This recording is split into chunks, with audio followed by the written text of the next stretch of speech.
Bismillahirrahmanirrahim. Assalamualaikum warahmatullahi wabarakatuh.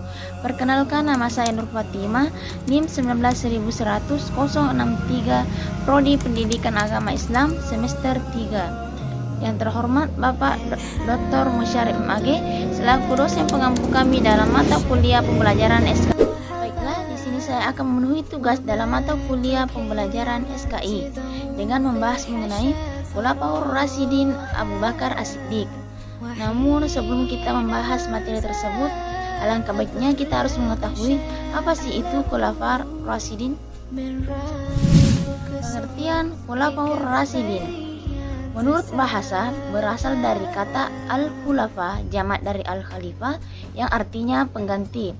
Sedangkan ar-rasyidun sendiri jamak dari ar-rasyid yang artinya yang mendapat petunjuk. Jadi dapat dikatakan bahwasanya Khulafaur Rasyidin adalah pengganti yang mendapat petunjuk. Adapun pengertian menurut istilah ialah pemimpin-pemimpin umat Islam pasca wafatnya Rasulullah Sallallahu Alaihi Wasallam yang terdiri dari Abu Bakar As-Siddiq, Umar bin Khattab, Utsman bin Affan, dan Ali bin Abi Thalib.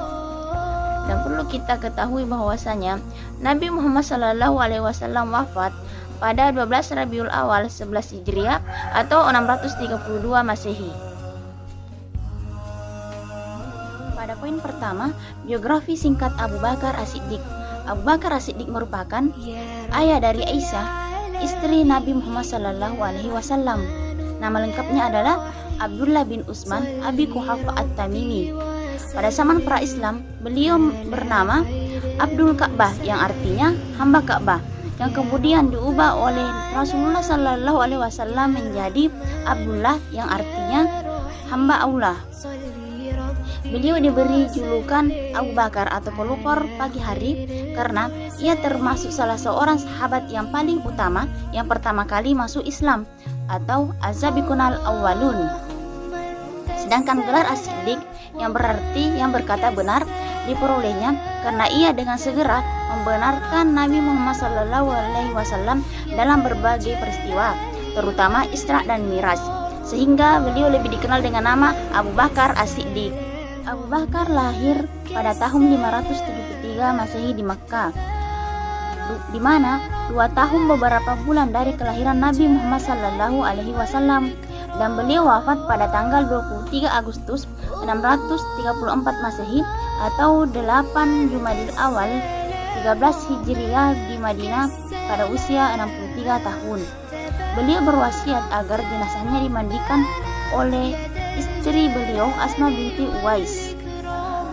Beliau dimakamkan di samping makam Rasulullah Sallallahu Alaihi Wasallam.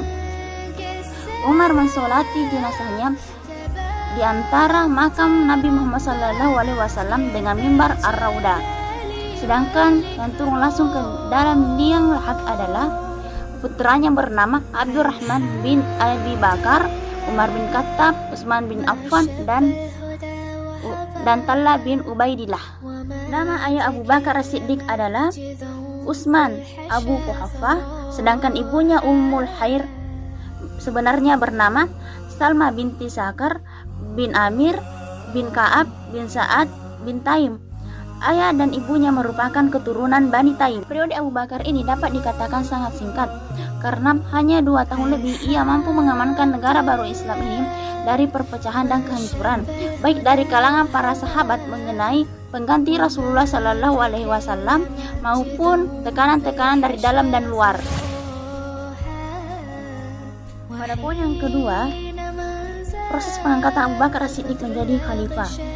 Dalam situasi politik umat Islam yang tidak stabil dikarenakan 1. Umat Islam kehilangan figur seorang pemimpin. 2. Rasulullah Sallallahu Alaihi Wasallam tidak mewariskan siapa penggantinya.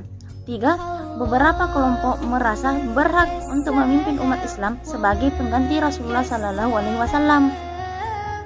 Jadi setelah wafatnya Rasulullah Sallallahu Alaihi Wasallam, maka berkumpullah orang-orang Muhajirin dan orang-orang Ansar di Madinah guna untuk bermusyawarah mengenai siapakah yang akan dibayat atau diakui menjadi khalifah.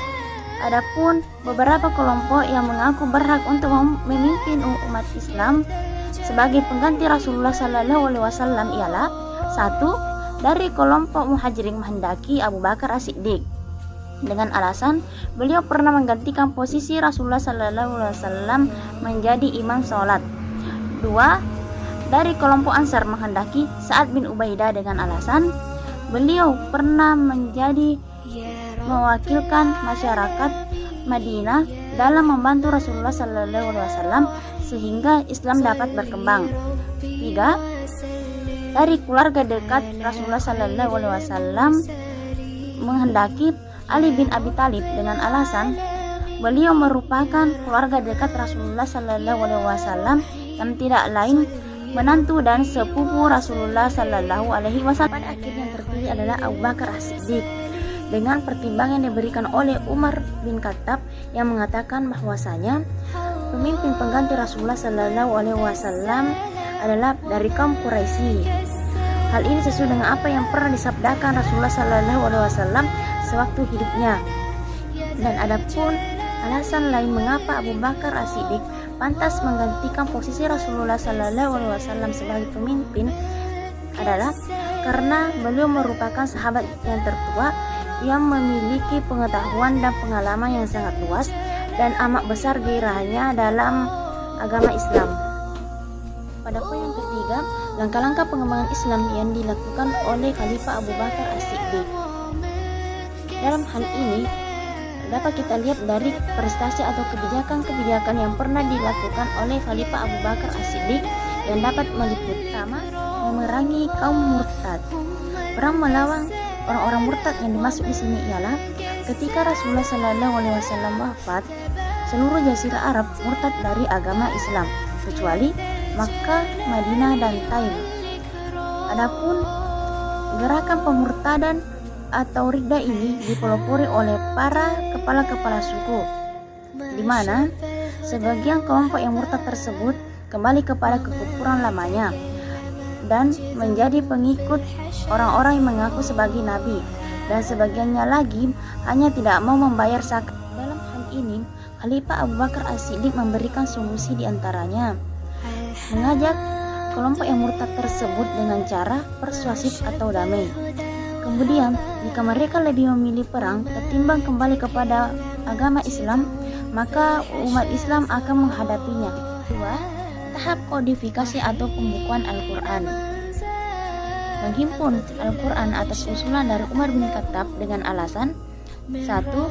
Banyak penghafal Al-Quran yang gugur syahid. 2.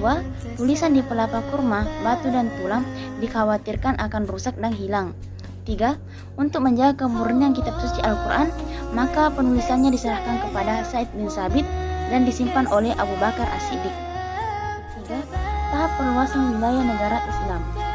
Memperluas wilayah daerah Islam dengan cara penaklukan Islam yang dilakukan oleh Khalifah Abu Bakar As-Siddiq, yakni di wilayah bagian timur Persia yang meliputi Irak, bagian barat Syam, dan di wilayah bagian utara Jazirah Arab, serta di wilayah bagian barat Romawi. Dan adapun kontribusi lainnya yang dilakukan oleh Khalifah Abu Bakar As-Siddiq dapat kita lihat dari pemberangkatan Usama bin Said sesuai dengan sabda Rasulullah Sallallahu Alaihi Wasallam. Perang Yamamah pada tahun 11 Hijriah atau 632 Masehi dan pada permulaan perang Yarmuk. Wallahu a'lam bishawab. Mohon maaf bila terdapat kekeliruan dan hal yang kurang berkenan. Sekian dan terima kasih. Wassalamualaikum warahmatullahi wabarakatuh. Ya Rabbal